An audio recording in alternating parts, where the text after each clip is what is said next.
Hey guys, welcome back to Small Chaos Magic. In today's video, we're going to be going through some of the better 3-star heroes in the game at the moment. Keeping in mind this is the first beta, so things are just basically probably going to change, but I'm having fun with it. I like experimenting with the lower tier heroes, so let's get into it.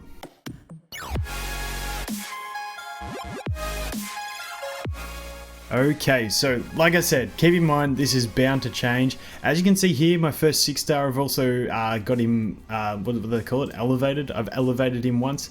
I don't know, hopefully it doesn't keep lagging, hopefully it smooths out a bit. We're using the phone mirroring software once again, because we're using my phone account. But this guy, Kane, I just really like him. There's a lot of bugs in the game at the moment for this beta. So this ability here is supposed to be a 3-turn cooldown. Its base is a 5-turn cooldown, and it has 2 skill ups that do cooldown reduction. However, I got him max skilled and he's still missing 1 cooldown reduction, so I'm assuming this should go down to 3. Also, defense break doesn't seem to be working in the game at the moment, but once it does, this would be even better. So this guy, I really like him. So first off, his passive, 30% damage to all allies will be transferred to self. Absolutely amazing. He basically gives your whole team 30% mitigation. Yes, he takes damage, but he mitigates damage for the rest of your team. It's not that they take the full damage and he takes a bit more. It's that he actually takes 30% away from them. So really, really nice in that sense as well if you can get this guy tanky. And that's why I made him my first 6-star. 1, because he just looks cool, and 2, because if he's got higher stats, he can take more damage away. Like he doesn't die as quick. My problem was that he was dying too quick when he was 5-star. Then we have this one. Attack an enemy dealing damage 2 to 6 times. Each attack deals 25% damage and has a 15% chance to remove 1 strengthening effect on the target. So it's a purge, but it's also add max skill, 35% damage multiplier. Most basic attacks only have like max out around 100 to 120 tops. Some are down towards 80. So basically, when we look at that at 35, basically the worst he's going to do is 70%. He always does it in groups of 2, so he never does 1, obviously, because it says 2 to 6. He never does 3 or 5 attacks. It's always 2, 4, or 6. So basically, he's going to be dealing 70%, 140%, or 210%, which is a huge multiplier for a basic attack on if he gets the 6 attacks. So basically, 2 attacks, he's just below an average auto attack. 4 attacks, he's above average, and then 6, he's just skyrocketing. So it's absolutely amazing. I really do enjoy this skill. Really cool animation as well. Then we've got, like I said, this one. The defense decrease isn't really working at the moment, but attacks an enemy dealing 90% damage and making the target defense decrease greatly, so 40% defense decrease for 3 rounds. Like I said, 3 rounds, and it's supposed to be a 3-turn cooldown. That is really nice. Really nice to increase the damage, especially on boss fights and stuff like that. And then we have this one, attack an enemy dealing 160% damage and making the target speed decrease greatly for 3 rounds, has 30% chance to stun for 1 round. So 4-turn cooldown and a 3-turn speed slow is really nice. Now, speed slow isn't the hugest thing in this game for PvE battles. It can be nice in that if you get this guy turn 1 to slow the enemy, and he moves before the enemy, if it's a boss or something, that means any of your other heroes, you can have them actually really slow, but really heavy in damage or tank stats, whatever you want. And then they're going to be able to move before the enemy, and that's where you're going to want speed. Speed in PvE sense, because everything's governed by rounds, you can't overlap heroes. So speed isn't going to fill turn gauges or anything like that. It's just the order in which people attack. So really nice speed decrease in the way that you can have your other heroes built basically slower with more damage, but they can still go before the boss if you speed slow them.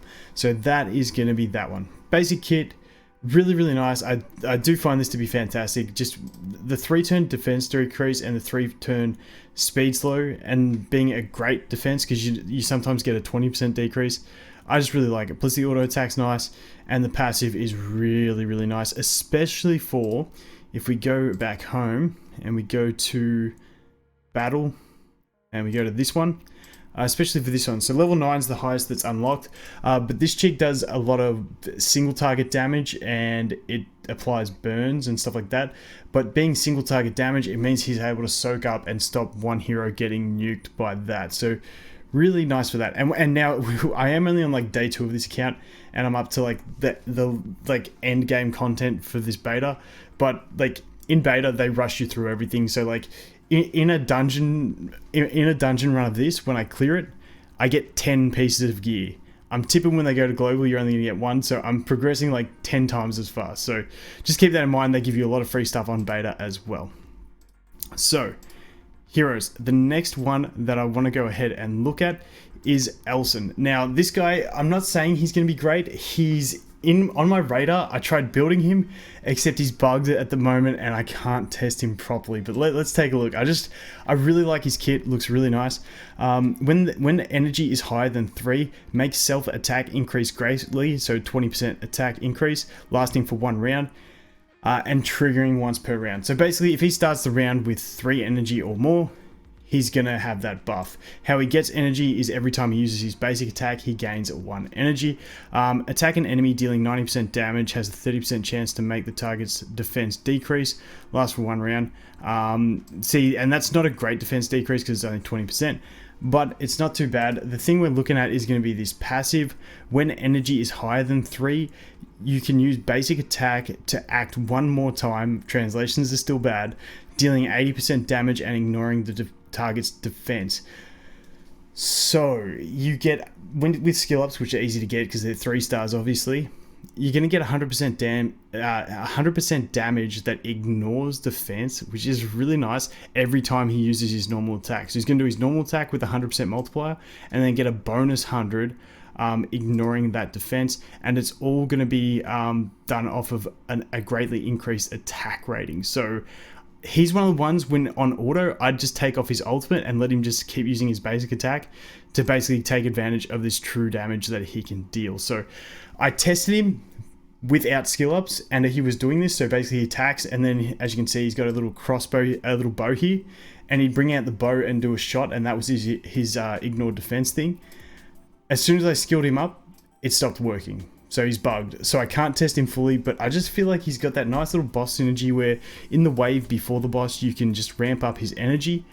And then as soon as he comes to the boss, he's dealing that attack buffed true damage to the boss. And hopefully it's going to be nice, but like I said, I can't test it properly, just one on my radar. His ultimate, consume all energy to attack an enemy, dealing 105% damage and dealing an additional 100% damage to the target's defense. I'm tipping that's 100% ignore defense damage. Not 100% sure. As you can see, it goes up to 150. The translations are bad, but basically for me, I want to keep that energy and I just want to have him using his basic attack and the passive, and then we'd be pretty good. So that is Elson. The next one I'll look at is Zachary. So I built Zachary a bit too. I really like him for farming and stuff. I think he might be decent for bosses. I'm still trying to work out the scaling on his ultimate for bosses. But basically the thing that makes this guy good is attack 1 more time after killing an enemy, dealing 100% damage to all enemies. So every time he kills someone, he gets an AoE that's going to drop down on all of them. And the thing is, if he kills 1 enemy, drops this AoE passive, and it kills another enemy, he's going to drop it again. If he kills another enemy, he's going to drop it again. So you can get some real snowball damage going with this thing. His basic attack, general attack, has a 20% chance to increase his attack greatly, which isn't too bad. 20%, nothing to write home about, but still, if you get it, it's not too bad. Attack an enemy, dealing 120% damage and stealing 10% attack power from the target. Now, this attack power steal doesn't seem to work in the game at the moment, but not too bad, especially against bosses who are going to have really high attack. It means he's going to gain a lot of attack, and also it's going to reduce their attack, so help your team survive as well. And then he's got this ultimate, attacks all enemies dealing 130% damage. The lower the number of targets, the higher the damage. So damage increased to 150, and then it increases for single targets. So like a big multiplier is around that 200 to 250. So if he does creep up to that with a single target on a boss fight, it's not too bad. He can clear the waves quick, and then he can come up and just do heavy damage on the boss, and also steal those stats off the boss. So he's one that I'm really testing out at the moment, but unfortunately this effect doesn't seem to be working at the moment. Like I said, lots of bugs in the game. It is still early in the beta. The other one that I'm using, Orion, however you want to say it, I don't know how you say it, but he's pretty much the only healer in the game right now that's not a Nat 5, so he pretty much gets in here by default. He doesn't have a passive, which is strange, so hopefully he gets one. But yeah, let's take a look. Attack a single target, causing 35% attack damage, with a 30% probability to make them attack decrease.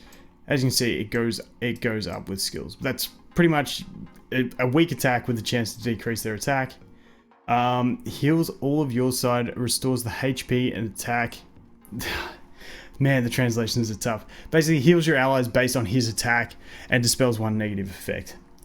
Really, really good. As you can see, it's a three round cooldown, which ain't too bad either. But yeah, it's a heal with a cleanse. The wording is killing me in this game. Then we go to this one, apply shield of 40% lost health to the target for 2 rounds, and restore health of the caster's attack 260%. It's a heal with a shield. I can't do it. I can't do it. I can't do the wording. But yeah, that's really nice. Also, I forgot about one thing. One thing we're going to jump back to, but yeah, that's him. Basically, only healer. That's why he gets a roll, because he's the only non-Nat 5 healer. I think Zachary, I said this drops down to a 2-turn. That's already skilled up, so that stays at a 3-turn. Correcting myself there. Correcting myself. Okay, there was one more I wanted to give an honorable mention to in the 3-star range, if we can get down to it. Where is it? Where is it? Not that guy. Well, the honorable mention to this chick, if she gets 2 more abilities, I think she might be nice. Like, she's got an attack that restores 20% of her max HP every time she uses it, which is really nice. And then she's got this one where attack an enemy dealing 100% damage has the 30% chance to charm the target. Charm's not bad, makes them attack their own teammates. Like, those are 2 really nice abilities. But she's got no others, so hopefully she gets some others, like I said, early in the beta. Last one's Hugh. I think this guy could be useful in PvP.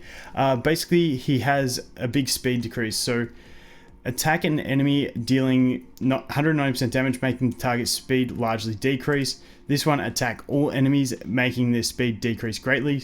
So the largely is going to give a 60% decrease. This is going to give a AoE 20% decrease. And then this one, dealing damage and plus some true damage. And then his passive, at the beginning of the battle, make self-speed largely increase for 2 turns. So he's basically got a passive that makes him the fastest thing on the field no matter what, unless he's fighting himself, who is faster with gear. And then he can go ahead and AoE decrease the speed of all enemies. So basically what that's saying is, in PvP, he can basically make your team move first because of his passive making him so quick, and then also having an AoE slow for the rest of the enemy team. I haven't seen any immunity gear that makes you immune to CC or immune to harmful effects. So at the moment, that seems powerful. I'm sure some sort of immunity gear will come into the game and basically negate him. But for now, it's a pretty solid ability, being able to do that AoE damage and slow the whole enemy team. But that is it for my 3 stars that I'm really looking at in the game at the moment. Just having fun theory crafting at the moment. There's definitely some good 5 stars and 4 stars in there, but I always jump straight to the 3 stars because I like finding stuff that everyone can use. But anyway, guys, that is going to be it for this one. Thanks for watching. Hope you have an awesome day, and I'll look forward to seeing the next one. Cheers.